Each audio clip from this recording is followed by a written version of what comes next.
This is our Sun.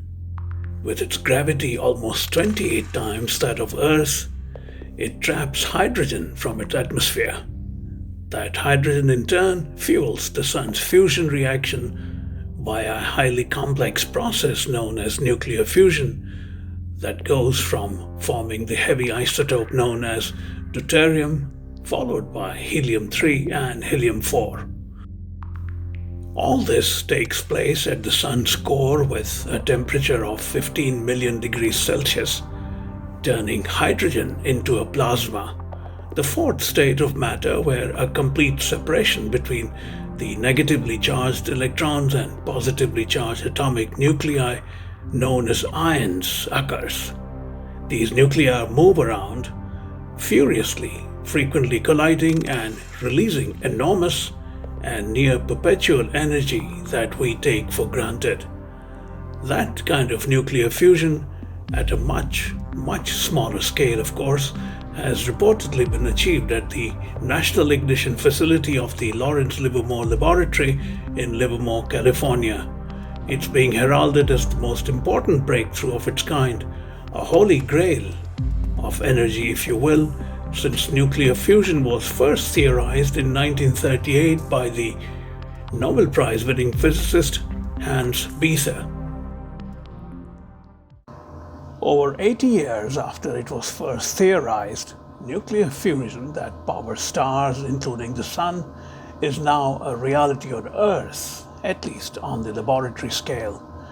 The breakthrough was announced today after the National Ignition Facility at the Lawrence Livermore Laboratory in Livermore, California, managed to produce more energy output than input using fuel heated by lasers.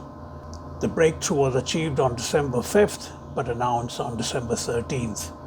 The NIF produced 3.15 megajoules using an input of 2.05 megajoules.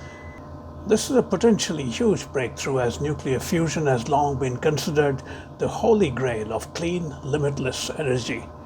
In simple terms, nuclear fusion occurs when two nuclei are fused into a single heavier nucleus, which in turn releases energy since the total mass of the single nucleus is less than the two individual ones. The surplus mass converts into energy as predicted famously by Albert Einstein.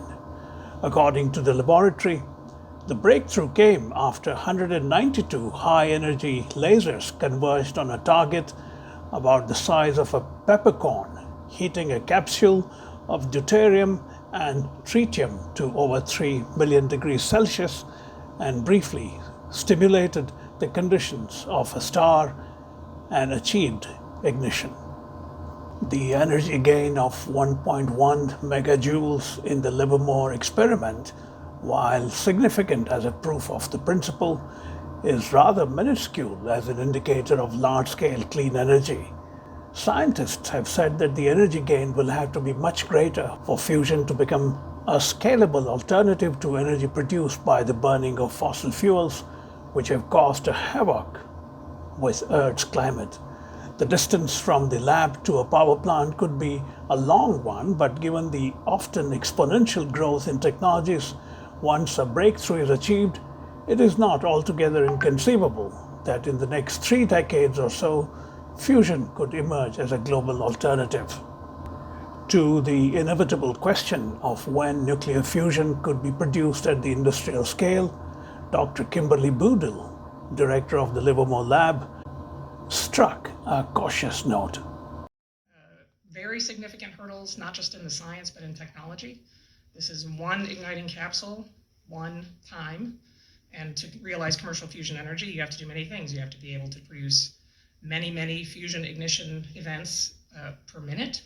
And you have to have a robust system of drivers to enable that. So, probably decades, not 6 decades, I don't think. I think not 5 decades, which is what we used to say. I think it's moving into the foreground and probably, with concerted effort and investment, a few decades of research on the underlying technologies could put us in a position to build a power plant.